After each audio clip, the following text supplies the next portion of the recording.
You're hired. When can you start? That's what you'll hear if you take this advice when preparing to apply for a job.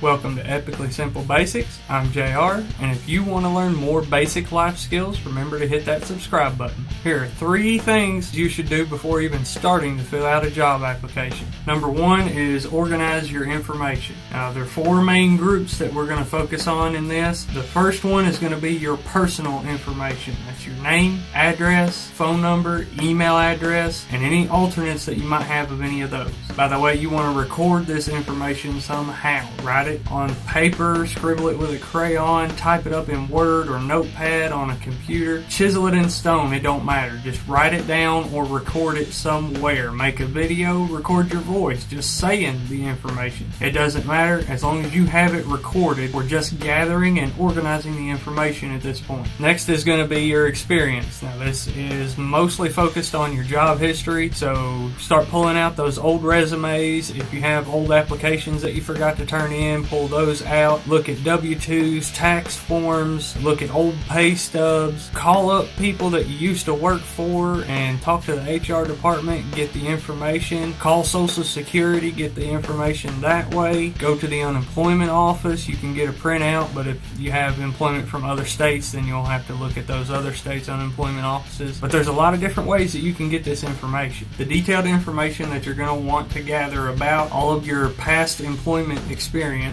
is going to be, first of all, the company name, the company that you worked for. You want the address, you want the phone number. Don't necessarily need an email address on this, but if you got it, that's great. Get the name of your immediate supervisor or manager, whoever was immediately above you when you worked at that place. Doesn't matter if they're still there or not, you just need the name of the person that you worked under at the time that you worked there. You also want to put in your starting wage, your ending wage, start date, end date, and because some people don't know how to do math, then go ahead and put in the years of experience. And if you can't remember the years of experience, just do the math between the start date and the end date. Now with the start date and the end date, if you can get exact dates, that's great. If you can't, at least narrow it down to the month and the year. You also want to include what type of employment it was, whether it was full-time, part-time, seasonal, temporary, whatever the type of employment, you want to record that. You want to record whatever your job title was. If you were assistant manager of garbage takeout, whatever your job title was, make sure you write it down. You want to write down what the responsibilities and the duties were for that position. And you want to write down the reason for leaving. Why you left. Did you get laid off? Did you get fired? Did you quit? And the reason for that. Now this is just going to be for your personal reference, so you know, if you got mad at the boss and you just decked him in the face and he fired you on the spot, it doesn't matter. Just write it down. This is just for your personal benefit. Now, when you go to put that on an application or something, you're going to have to make it sound a little more professional. Incompatibility with personality of employer or something like that. We'll get into that later. Whatever the reason was, include the reason for leaving. Next is going to be your education details. Start with high school, include high school, and any technical schools, any community colleges, anything during or after high school that would be considered higher education. You want to write it down. You want the name of the institution that you attended, the address, the phone number. Again, you don't have to list the email, but if you've got it, that's great. That's just more information for your record. How long you attended for, the year that you started, the year that you ended, your graduation status. Did you graduate? Did you not graduate? The degree that you got, if you got a degree. List what degree it was. List your area of study. Finally, you're going to want to make a list of references. Now, these references, professional references, are going to be people that are familiar with your work that ideally are not relatives or former employment. So, your old manager from the gas station, or your mom or your dad or your brother or your third cousin twice removed. They don't want to see that on an application. Ideally, it would be somebody that you worked with alongside, like a partner on a project or someone that worked in the same area as you at the factory. Whatever the case may be, the main factors with that is they don't want to see relatives and they don't want to see former management or supervisors. Usually you're going to need about 3 to 5 of these is a good amount. And make sure the information is up to date because employers will check these.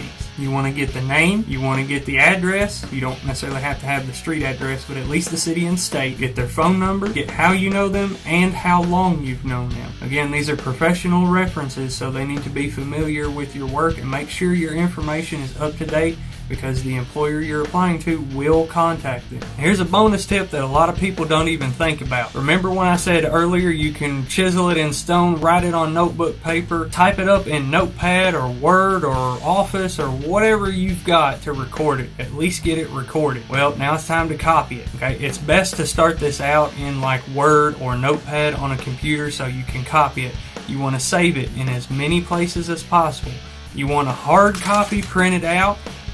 You want it saved on your computer, on a flash drive, on the cloud, OneDrive, OneNote. Email it to yourself. It doesn't matter. You need backups upon backups of this information, and you need a hard copy printout for you to reference off of when you're filling out applications. Now it's your turn to get involved in the conversation. What out of this information that I've said so far would you choose to leave out, and what other information would you choose to add to it? Let me know in the comments and we'll all learn together. Now you've got your information all figured out and organized. Number 2 is make a list of your potential employers. First, think about the ideal job, what it is that you would like to do, and look for employers in your area that are hiring in that field or something similar to that. If you can't find something that is exactly the job that you're looking for, at least go for something similar. Then you want a plan B. Go for things that might not necessarily be your ideal job or exactly what you want to do, but at least stuff that you would be willing to do. Then you also want to have a plan C or a backup to your backup plan. And that's to always keep in mind, places that have really high turnover rates. You hear them advertise on the radio about hiring with great benefits and great pay, and we all know that they're full of crap. But that's because people are coming and always going. They're always hiring.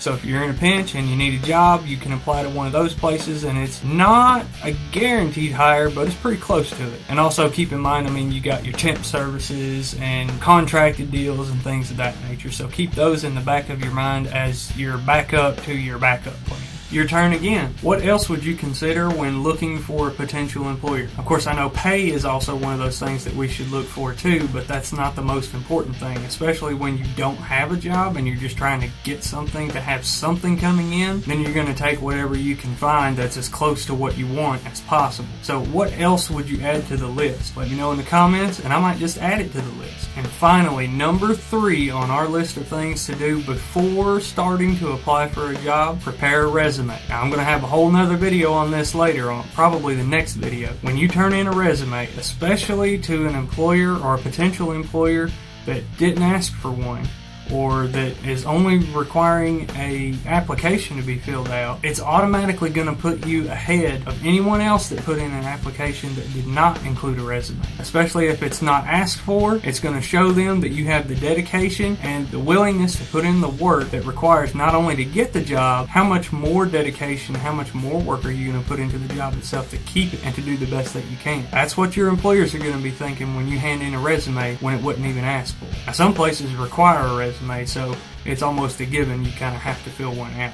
But I'm going to have a video on that later, show you exactly how to do it. And you definitely don't want to miss out on the video that I'm going to have about filling out a resume that goes into details about that. And you don't want to miss out on any of the other basic life skills. So remember to hit that bell when you hit the subscribe button. While you're here, check out this video of my son helping fix some kitchen chairs. And also check out this playlist of life skills that'll help with cars. And remember, keep learning and have fun.